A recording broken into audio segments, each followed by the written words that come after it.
चलिए आ चुके हैं, आपका स्वागत है पार्ट 2 में। इसके पहले पार्ट में हमने देखा था कि जो है यदि आपके पास जो है लंबाई है, माफ़ कीजिए ऊंचाई है, और जो है त्रिज्या है आधार की बेलन की, तो जो है आप किस तरह से बेलन का जो है वक्र पृष्ठ, संपूर्ण पृष्ठ या फिर आयतन ज्ञात कर सकते हैं। आज हम देखेंगे कि अगर आपके पास जो है वक्र पृष्ठ ज्ञात हो या संपूर्ण पृष्ठ या फिर आयतन, तीनों में से कोई भी हो, साथ में जो है ऊंचाई या फिर जो है त्रिज्या, दोनों में से कोई भी चीज़ हो आपके पास, तो आप किस तरह से जो है उसका जो है दूसरे भाग को जो है ज्ञात कर सकते हैं, फिर किसी अन्य चीज़ के बारे में आप ज्ञात कर सकते हैं। ठीक है, तो जैसे चलिए देख लेते हैं हम एक जो यहाँ प्रश्न क्रमांक 2 में तो आपको देखने को मिलता है कि जो है क्वेश्चन है, एक बेलन के वक्र पृष्ठ का क्षेत्रफल 3696 वर्ग सेंटीमीटर है। यदि बेलन के आधार की त्रिज्या 14 सेंटीमीटर है तो बेलन की ऊंचाई ज्ञात कीजिए। तो चलिए देखते हैं इसको किस तरह से हल किया जाता है। तो जो है इसके लिए हम लोग क्या कर लेते हैं, चलिए प्रश्न क्रमांक 2 है, उसमें हम 2 नंबर ही देते हैं।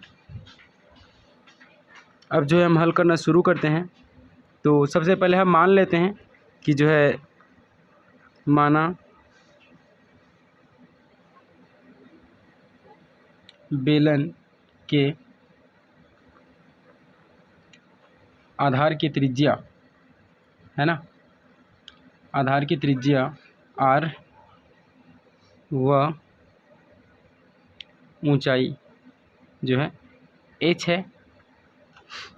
ठीक है, अब देखिए जो जो प्रश्न में दिया हुआ है वो चीज़ को हम जो है लिख लेंगे। तो एक चीज़ जो दिया हुआ है उसमें दिया है बेलन के आधार की त्रिज्या दी हुई है, तो लिख लेते हैं बेलन के आधार की त्रिज्या, बेलन के आधार की त्रिज्या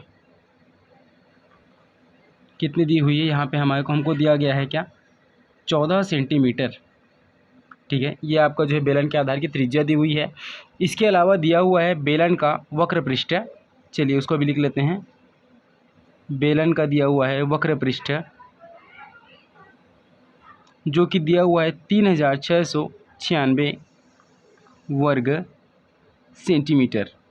देखिए ऐसे प्रश्नों में हम क्या करते हैं, एक पक्ष में तो सबसे पहले हम क्या करेंगे, एक पक्ष में आपको जो है मान दिया हुआ है, दूसरे पक्ष में हम जो वक्र पृष्ठ का जो है सूत्र लिख लेते हैं। जैसे बेलन की वक्र पृष्ठ का सूत्र होता है, जैसे कि आपने जिन लोगों ने पिछला वीडियो देखा होगा उनको ज्ञात ही होगा कि 2πr/h, ये जो है हमारा क्या होता है बेलन के वक्र पृष्ठ का सूत्र होता है। इसमें हमने सूत्र एक साइड में जो है सूत्र रखेंगे और दूसरे पक्ष में ये जो मान दिया हुआ है 3696 इसको रखते हैं।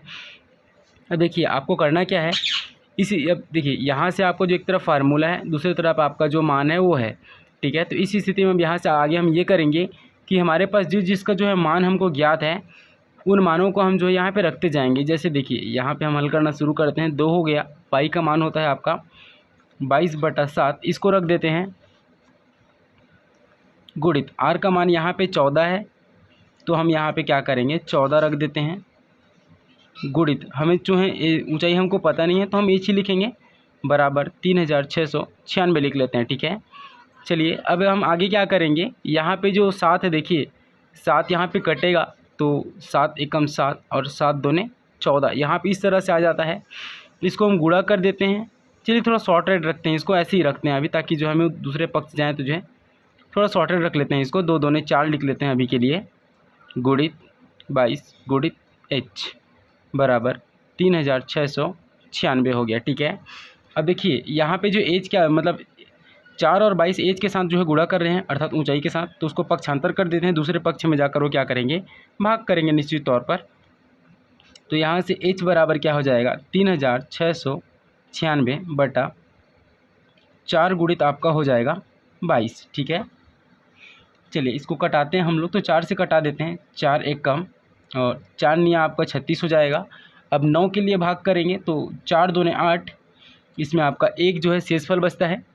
ठीक है, तो 1 और 6 16 हो जाएगा, 4 चौक आपका हो जाता है 16। ठीक है, अब अगर हम इसको कटाना चाहें तो सबसे पहले हम 11 से कटा देते हैं, तो आप या फिर 22 से भी डायरेक्ट कटाया जा सकता है।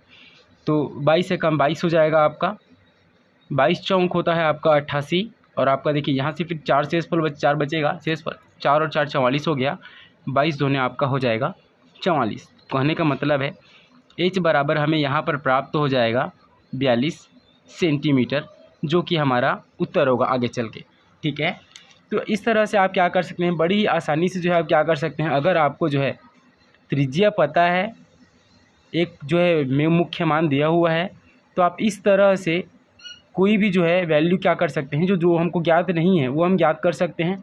जैसे कि हम बुक में देखते हैं, तो बुक में पूछा गया था तो बेलन की ऊंचाई ज्ञात कीजिए, तो बेलन की जो ऊंचाई होगी अर्थात एच, वो कितनी हो गई, हमको जो है 42 सेंटीमीटर प्राप्त हो गई है। ठीक है दोस्तों, चलिए अब एक जो है अलग तरह का प्रश्न देखते हैं, जिसमें जो है देखिए पहला हमने ज्ञात किया जिसमें हमारे पास क्या था, ऊंचाई था। एक दूसरा क्वेश्चन देखते हैं जिसमें क्या चीज़ दिया हो, कोई मतलब जो है हमें कोई नया मान ज्ञात करना हो। जैसे कि देखिए आपका जो है, अगर हम बुक में देखते हैं तो प्रश्न क्रमांक 4 को देखिए। ठीक है, क्या दिया है, बेलन की स्तंभ का व्यास 50 सेंटीमीटर, ऊंचाई दिया है आपका 3.5 मीटर, और बेलन के वक्र पृष्ठ की रंगाई का जो लागत मूल्य ज्ञात करना है हमें, जो कि जो है क्या है, दर दिया हुआ है उसका कितना, 50 रुपये 12 रुपये 50 पैसे प्रति वर्ग मीटर जो इसका दर है। तो हमें जो है ज्ञात करना है रंगाई। ठीक है, रंगाई का जो है लागत मूल्य ज्ञात करना है। इस तरह के प्रश्नों को चलिए हल करके देखते हैं। चलिए एक नए पेज से शुरुआत करेंगे हम। प्रश्न क्रमांक 5वां है ये, इसका जो हम लोग हल निकाल लेते हैं। इसमें हमको करना कुछ नहीं है, जो देखिए सबसे पहले वही पुराना तरीका आजमाएंगे। मान लेंगे कि माना है ना, माना क्या है आपका जो है बेलन के आधार की त्रिज्या के आधार की त्रिज्या r व ऊंचाई h है। ये स्तंभ के लिए हम लोग कर रहे हैं।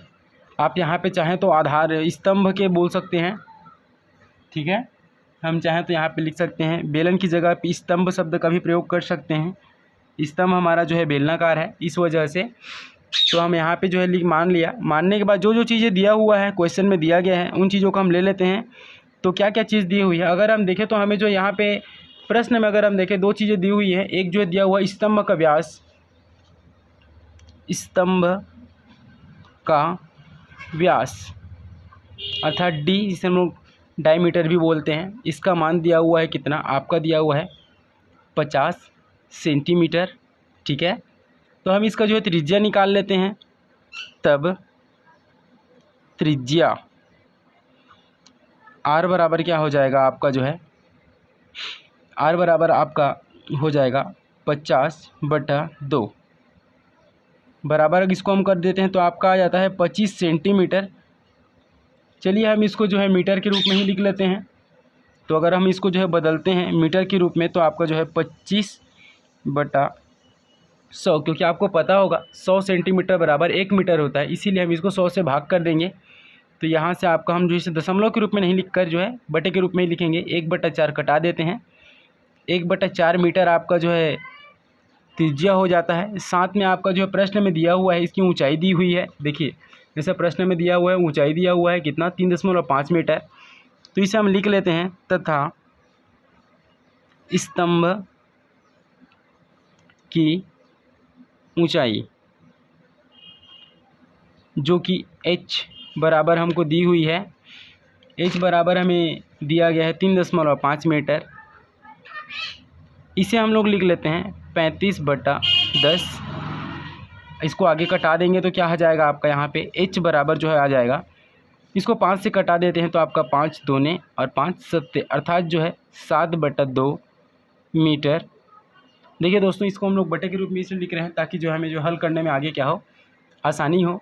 तो अगर आप प्रश्न में देखें तो जो है इसके वक्र पृष्ठ के बारे में, माफ़ कीजिए, इसके जो है वक्र पृष्ठ के बारे में बोला गया कि बेलन के वक्र पृष्ठ की रंगाई का लागत मूल्य ज्ञात कीजिए। तो सबसे पहले हमें बेलन का वक्र पृष्ठ ज्ञात करना होगा।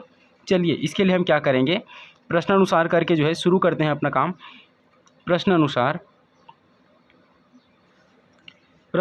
प्रश्न में क्या चीज़ बोला गया है, बेलन का वक्र पृष्ठ निकाल लेते हैं, क्योंकि बिना वक्र पृष्ठ निकाले हम लोग जो है रंगाई का लागत मूल्य नहीं निकाल सकते। तो बेलन का जो है वक्र पृष्ठ, इसका सूत्र हो जाता है आपका 2πr/h। ठीक है। वर्ग इकाई के रूप में रहता है, इकाई आपका मात्रक है, ठीक है। जिन्होंने पिछला वीडियो देखा होगा उनको पता होगा। चलिए, वैसे भी आप सभी को पता ही है, ये तो बेसिक चीज़ें हैं। इकाई आपका मात्रक होता है, अर्थात अगर जो है हमारा उत्तर सेंटीमीटर में होगा तो वो सेंटीमीटर, मीटर होगा तो मीटर। प्रश्न जिस हिसाब से होगा उसी हिसाब से हमारा उत्तर होगा। जैसे यहाँ देखिए प्रश्न में सब जो है मीटर में दिया हुआ है, सेंटीमीटर में था उसे हमने मीटर में बदल लिया था। तो जहाँ जहाँ जो है मीटर का प्रयोग होगा तो इसका मतलब है जो उत्तर आएगा वो हमारे मीटर में आएगा। इसका मान रखते हैं तो 2 का 2 हो जाएगा आपका। पाई की जगह पे हम लिख सकते हैं 22/7। आपका आर की जगह आर है, आर हमारा क्या है 1/4 है, हमने निकाला है। ये हो जाएगा आपका 1/4 गुणित एच का मान आपका है 7/2 है, तो हम लिख देते हैं 7/2।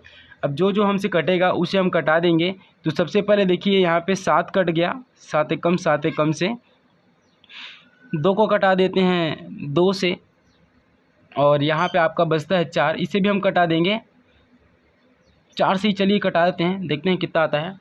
तो 4 से अगर कटाते हैं तो आपका हो जाएगा 4 पंचे 20, 4 पंचे 20.5, क्योंकि जो है देखिए भाग देने के बाद जो इसको हम भाग कर देंगे, बेस सिंपल सा चीज़ है। 22/4 आया, यहाँ से बस शेषफल बचा, शेष बचा है हमारे पास। अगर उसे हम भाग देते हैं तो ये हमारे पास जो है रिज़ल्ट आता है। ये आपका जो है बेलन का क्या है, बेलन का वक्र पृष्ठ है ये, जो कि हमने अभी निकाला है। लेकिन हमारा आंसर जो है यहीं तक सीमित नहीं है, अभी हमें इसको जो आगे हल करना पड़ेगा। क्योंकि प्रश्न को अगर आपने ध्यान से पढ़ा होगा, जब मैं बोल रहा था आपने सुना होगा, तो वहाँ पे बोला गया है कि बेलन के वक्र पृष्ठ की रंगाई का लागत मूल्य ज्ञात कीजिए। मतलब जो है वक्र पृष्ठ के बारे में यहाँ क्वेश्चन में है ही नहीं। बेलन के वक्र पृष्ठ जो अपने स्तंभ है, स्तंभ के वक्र पृष्ठ को जो है रंगा जाना है, उसका हमें लागत मूल्य बताना है कि कितना खर्चा जो है आएगा करके। तो प्रश्न उसमें दिया है, चूँकि प्रति वर्ग मीटर रंगाई का लागत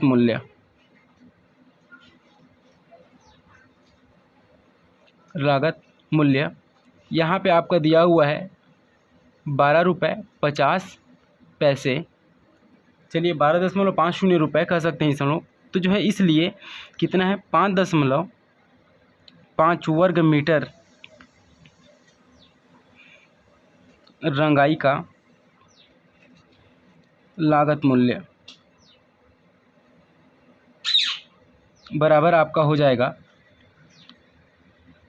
यहाँ गुणा कर देंगे 12.50 गुणित आपका हो जाएगा 5.5, ठीक है। चलिए इसे हम गुणा कर देते हैं तो आपका यहाँ से रिजल्ट आ जाएगा। 0 को 0 ले लेते हैं, 125 पंचे आपका हो जाता है 625 का हम 5 ले लेंगे।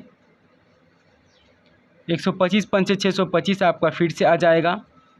तो आपका जो है 7, 8, चलिए ये आपका जो है रिज़ल्ट हो जाएगा। 1, 2 और 3 अंक के बाद दशमलव है, तो हम 3 अंक के बाद दशमलव ले लेते हैं। इसको अगर हम शुद्ध रूप में लिखना चाहें तो ये आ जाएगा आपका 68.75 रुपये, ठीक है। ये वो मूल्य है।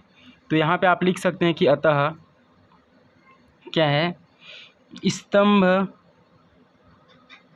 के वक्र पृष्ठ की रंगाई का लागत मूल्य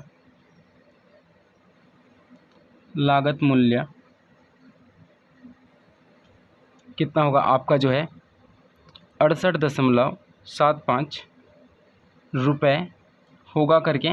इस तरह से आप बड़ी ही आसानी से क्या कर सकते हैं, स्तंभ की जो है रंगाई के जो है लागत मूल्य ज्ञात कर सकते हैं। ये जो है 2 तरह के हमने जो है तरीके इसमें सीखे हैं। इसमें एक और क्वेश्चन है जिसको हम अगले वीडियो में कवर करेंगे, नहीं तो वीडियो बहुत ज़्यादा जो है लंबा हो जाने वाला है।